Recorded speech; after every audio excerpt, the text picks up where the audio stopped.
Good morning. Welcome or welcome back to Bookeemonsters. My name is PK. It is Friday. It's finally Friday. It is November the 15th, halfway through November already. And we are here to look at some of the last books that have been published this week. We'll be looking at a little bit of nonfiction, some fiction that didn't necessarily fall under the categories earlier this week. And then we'll look at more cozy mysteries because there's always a lot of those. So let me get that going. Quick announcements. I don't have any sprints tonight. I don't do them on Friday night. We'll have them tomorrow afternoon at 3 p.m. Eastern time, and they go for 5 hours. Do them 3 times a week, every Tuesday and Thursday evening, and the Saturday afternoon. Good morning, Cajun. Morning, everyone. I have a doctor appointment to get the results of my scan and probably a scope just to make sure everything looks okay. So any good thoughts would be appreciated, please. Absolutely. Sending you healing, white light, good vibes. This is good news. It's just a formality. And afterward, treat yourself to something special. A book? Cup of coffee? Let me fix my light a little bit here. Okay. Absolutely.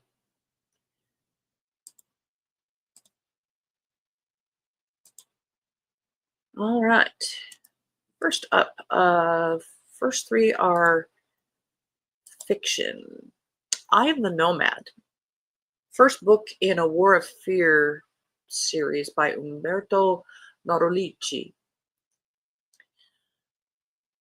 Based on actual events surrounding Genghis Khan's death squad of special operators known as the Mangode. This is a historic saga, etc. This book begins the legend of Yasote, a gifted young prince whose search for purpose takes a dramatic turn, saving an illiterate nomad from captivity. He embarks on a hero's journey far from home to learn the true meaning of life. Murder, kidnapping, and revenge soon find Yasote in a thrilling race against time to save someone he loves from a fate worse than death. Takes the reader to the 12th century Eurasian steppe. And I do like the cover for some reason. This next book kind of defied categorizing. It was categorized under multiple genres. This is called Toto by A.G. Hackworth. The true hero of The Wizard of Oz takes center stage in this book. I was mostly a good dog until they sold me out to animal control, okay? But it's a choice between Oz with its creepy little singing dudes and being behind bars in gray old Kansas. I'll choose a place where animals talk and run the show for now, thanks. It's not my fault that the kid is stuck here too, or that she stumbled into a tug of war over a pair of slippers that don't even taste good. Now one witch in good eyeliner calls her pretty, and we're off on a quest. Teenagers. I'll try to tell her she's falling in with the wrong crowd when she befriends a freaking hedge wizard made of straw, that blue jay with revolutionary aspirations, and the walking tin can. Still, I'm not one to judge when there's the small matter of a coup in the Forest Kingdom. Look, something really stinks in Oz, and this wizard guy and the witches positively reek of it. As usual, it's going to be up to a sensible little dog to do a big dog's job and get to the bottom of it. And trust me, little dogs can get away with anything. I believe it.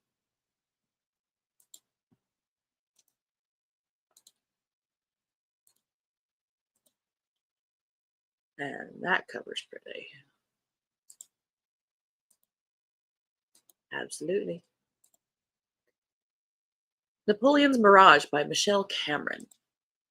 More than a year has elapsed since the ghetto gates were destroyed and Ancona's Jewish community liberated by Napoleon's troops. Yet Morel is ostracized by the community, her erstwhile best friend, and even her mother, and labeled a ruined woman. As her efforts to nurture her family's legacy are thwarted, she realizes she might have lost her last chance at love. Meanwhile, Daniel, now a lieutenant in the French army, and Christophe, the man responsible for Morel's disgrace, set sail to an unknown destination with General Bonaparte's forces. There, Napoleon and his men face a harsh and unforgiving landscape and new implacable enemies, and Daniel's faith in and loyalty to the commander he once worshipped are put to test.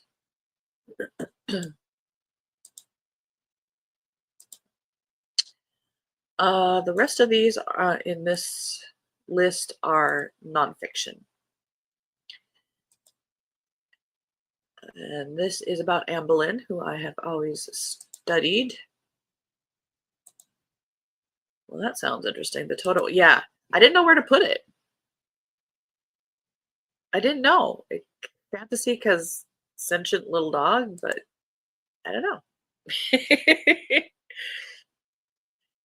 Thorns, Lust and Glory, The Betrayal of Anne Boleyn by Estelle Parenque. In this groundbreaking biography of Queen Anne Boleyn, learn how the ill-fated second wife of Renaissance kings Henry VIII met her downfall and how she came to be so vilified and misunderstood. Anne Boleyn has mesmerized the general public for centuries. Her tragic execution at the Tower of London on the 19th of May, 1536, orchestrated by her own husband, never ceases to intrigue. While many stories of Anne's downfall have been told, few have truly traced the origins of her grim fate. This book takes us back to where it all started, to France, where Anne learned the lessons that would set her on the path to becoming one of England's most infamous queens. A fascinating new perspective on Tudor's history, most enduring story. This book is an unmissable account of a queen on the edge. End of row one. Here's another one about Queen Anne Boleyn. Don't know why, but there's two this week. Have you ever watched Claire Ridgway's YouTube channel, The Anne Boleyn Files? No, I haven't.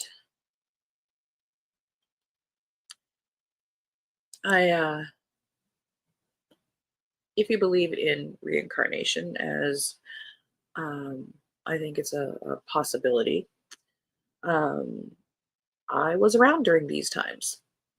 That could be why I'm very interested in it. Planning the Murder of Anne Boleyn by Carolyn Angus. Anne Boleyn's downfall was driven by political machinations, religious conflict, and alliances with little connection to her alleged crimes. Absolutely, she was framed. Almost 500 years have passed since the death of Anne Boleyn, and yet there has never been a suggestion she was guilty of the crime which saw her executed. Attempts to muddy Anne's reputation throughout history have not lessened her popularity nor convinced anyone she was an adulterer. But many myths surrounding Anne's conviction for sleeping with George Boleyn, her brother, Henry Norris, Francis Weston, and William Barrington and Mark Smeaton have cropped up due to centuries of lies, slander, and misinformation from detractors. 1 month after Anne was executed, the Convocation of Canterbury ratified the paperwork detailing her arrest, conviction, execution, and the annulment of the marriage between Henry VIII and his second wife. As Parliament had already ruled Anne's only child, Princess Elizabeth, was no longer heir to the throne, all the paperwork surrounding the trial was destroyed. No trace of her charges, witness statements, evidence, or even Archbishop Thomas Cranmer's reasoning for annulling the royal marriage survived the mass destruction. Everyone was supposed to forget Anne Boleyn and accept Queen Jane, because that's what Henry VIII wanted. But why did Anne Boleyn ever need to die? King Henry had started little more than an infatuation with Jane Seymour in December 1535, yet many saw the opportunity to pounce, not to reduce Anne's influence, but to increase Princess Mary's standing. As Vice-Regent Thomas Cromwell and Ambassador Eustace Chapuis whispered of alliances and secret meetings, the Catholic nobility and the White Roses began to hatch their plan to restore the king's daughter, Princess Mary, to her rightful place at court. Just as Catherine of Aragon died, Anne Boleyn felt secure as England's queen, only to find that her adversary's death would soon bring on her own. Why did political and religious enemies of Thomas Cromwell seek him in the months leading to Anne's death, expecting his cooperation to restore Princess Mary? Did Jane Seymour have any significance, and why did King Henry and Thomas Cromwell get into a public shouting match at a dinner party? The answers lie not in what evidence remains in court life in early 1536, but in the gaps left behind. None of the characters that played a role in Anne Boleyn's death were strangers. All had connections, alliances, and opportunities, and when their pasts and futures are laid together, we can see how a haphazard plan to end a queen's life had almost nothing to do with her at all.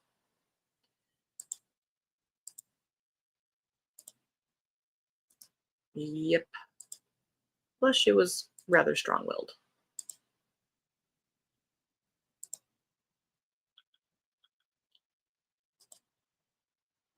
She's an Anne scholar. Could be. I think that may be why we feel connected to places, people's time. Yep.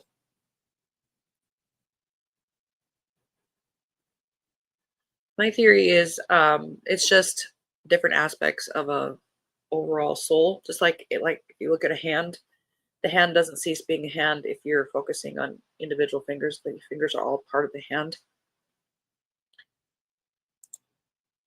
and it get lets us experience and learn and get closer to universe with a capital U. 4 points of the compass: The Unexpected History of Direction by Jerry Broughton. This sounded kind of interesting. North, south, east, and west. Almost all societies use these four cardinal directions to orientate themselves and to understand who they are by projecting where they are. For millennia, these four directions have been foundational to our travel, navigation, and exploration and are central to the imaginative, moral, and political geography of virtually every culture in the world. Yet they are far more subjective and sometimes contradictory than you might realize. This book leads us on a journey of directional discovery. Societies have understood and defined directions in very different ways based on their locations in time and space. The author reveals why Hebrew culture privileges east, while Renaissance Europeans began drawing north at the top of their maps, why early Islam revered the south, why the Aztecs used five color coded cardinal directions, and why no societies, primitive or modern, have ever orientated themselves westward. In doing so, politically loaded but widely used terms such as the Middle East, the Global South, the West Indies, the Orient, and even the Western world take on new meanings. Who decided on these terms and what do they mean for geopolitics? How have directions like East and West taken on the status of cultural identities, or more accurately, stereotypes? And there's another paragraph there, but we're going to move on. But I thought that was really fascinating and that somebody thought to write about it. Crazy.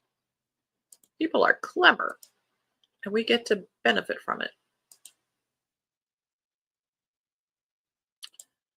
Ingenious, a biography of Benjamin Franklin, a scientist, by Richard Munson. Benjamin Franklin was one of the preeminent scientists of his time. Driven by curiosity, he conducted cutting edge research on electricity, heat, ocean currents, weather patterns, chemical bonds, and plants.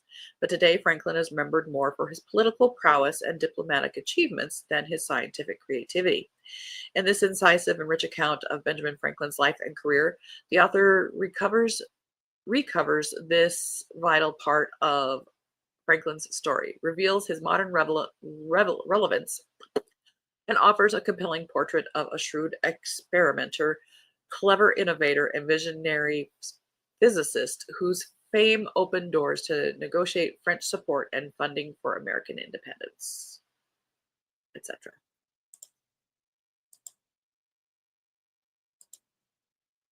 And I've always been fascinated by revolutionary America.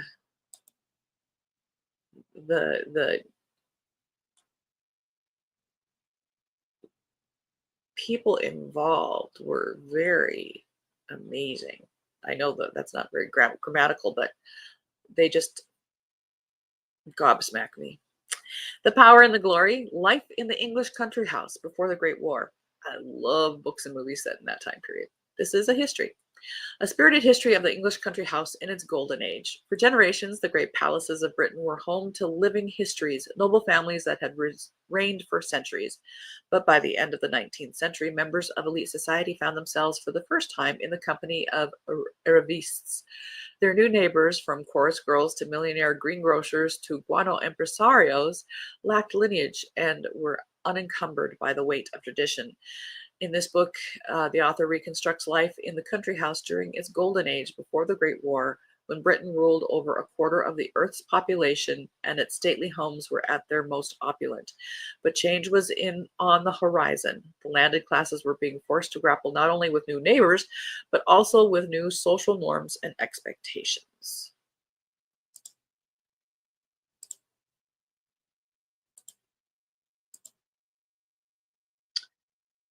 All right, let us go over to cozy mysteries. And what I think I might do, there are a lot, and we just don't have time. So instead of me reading them, we're just going to do a quick pop in and pop out. We ended on this fascinating woman on Monday. A Quaint and Curious Christmas Murder, a third in the Raven Hollow mystery series by Deanne Marcus Rupert. That looks cute. You know, I do that cup of coffee on the morning show. They're all turning to Christmas ones on YouTube. Like, we're not there yet. I refuse to do Christmas until after Thanksgiving. That is the way. That is the law. Banquet Hall Murder by R.M. Murphy, fourth in the Rolling Dough Pizza Truck Mystery. I wish there were a pizza truck here. And it parked in our parking lot. No, I don't really need that.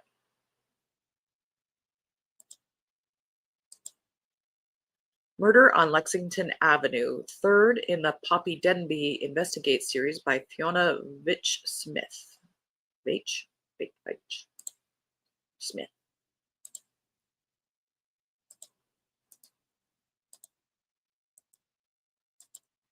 Fortune's Secrets, a Claire Wallens mystery, book number 14. Good for the author by J.A. Whiting. It's Christmas, but it's pretty. I like it. I like it. Ghost Rider, second in the Salem Spirits Cozy Mysteries by Dina Marie. Oops, sorry, forgot to click on it. Give it its few seconds of fame. End of that row.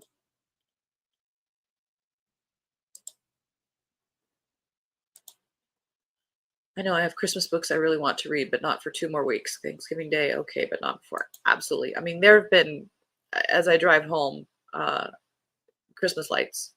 And there's a house that has their Christmas tree up and decorated and lit when I walk Keo after work. Yeah. Not yet.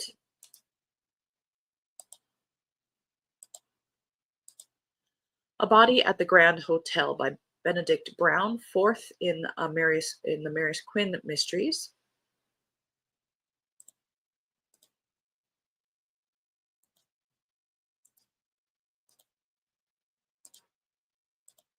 Snow Way Out, fifth in the Serena Holloway mysteries by Wynne Bird.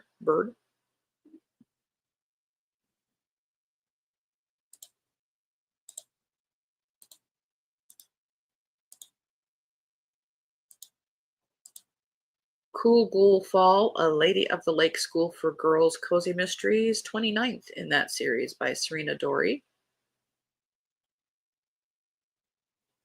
That's pretty.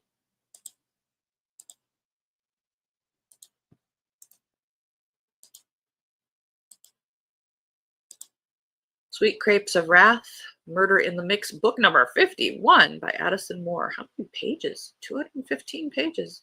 Wow. End of that row.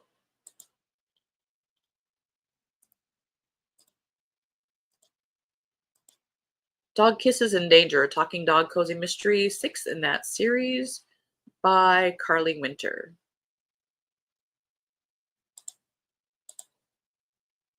I'll be glad when we get past the cartoon covers trend. Artificial Ingredients, a Sienna Monroe amateur sleuth cozy culinary mystery, 12th in that series by Stella Dorn. And She Has No Face. Be glad we're done with that one too.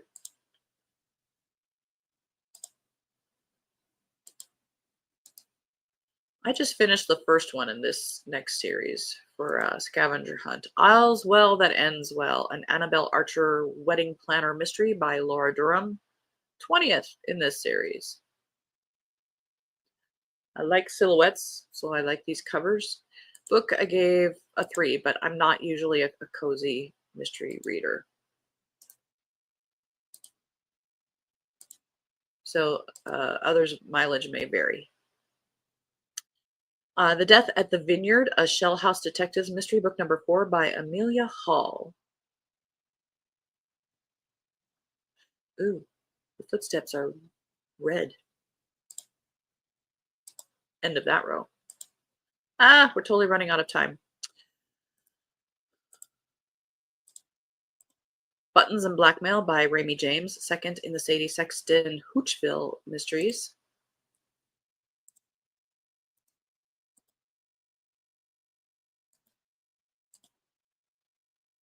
Murder at the Fabulous Feline Emporium by Carrie Kilgore.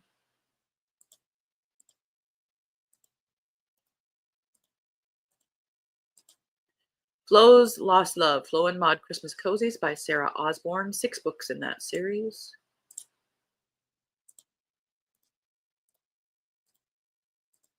A Sprinkle of Death by Angela K. Ryan, 10th in a Seaside Ice Cream Shop mystery series.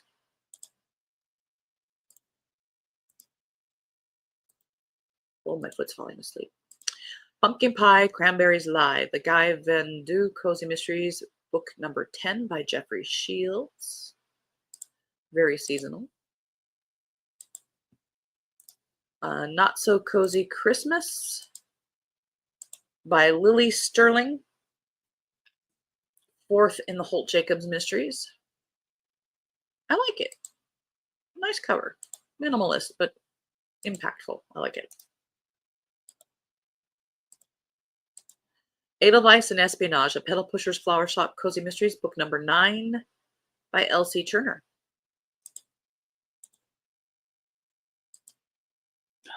Look at that.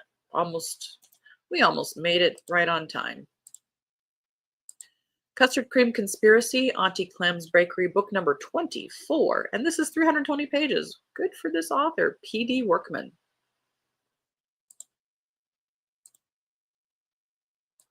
She's not just cranking out 100 pages once. She's actually writing a book.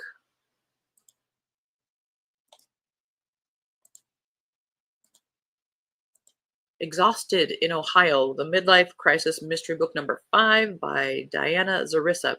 This author has multiple series going on. All right.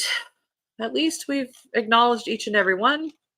If you're looking for cozy mysteries that were published just this week, multiply that times 52 weeks. There's a lot of books out there that we need to read. What's up with that? We just all need to be independently whoops. I'm clicking on things. Well, let's just go back to the first one.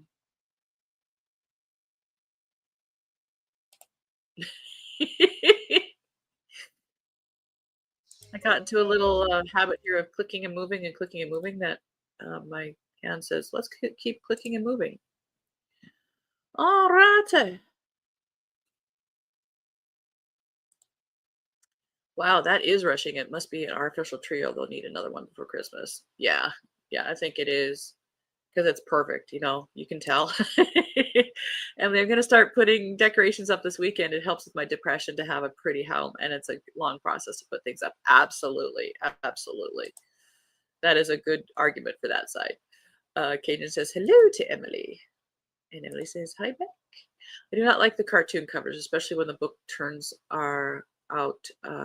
Oh, yep, you're right. And some of them, like earlier this week, or was it last week? The character looked 12, but it's a grown-up. Cajun, y'all have a good day and see you tomorrow. Absolutely. All righty. Well, again, I don't have any sprints tonight. I don't do them on Friday night. We'll have them tomorrow afternoon at 3 p.m. Eastern time. They'll go for 5 hours. Pop in, pop out, be productive, or just hang out and read. Whatever it is. It's time carved out for you. We made it to Friday. Have a very good Friday. And you guys are in my heart. And Cajun, extra loving vibes your way. Emily, I hope you're feeling better today after a bad day. And I'll see you soon. As the banner says, don't be a bookworm, be a bookie monster. Om nom nom. Have a good day. God bless.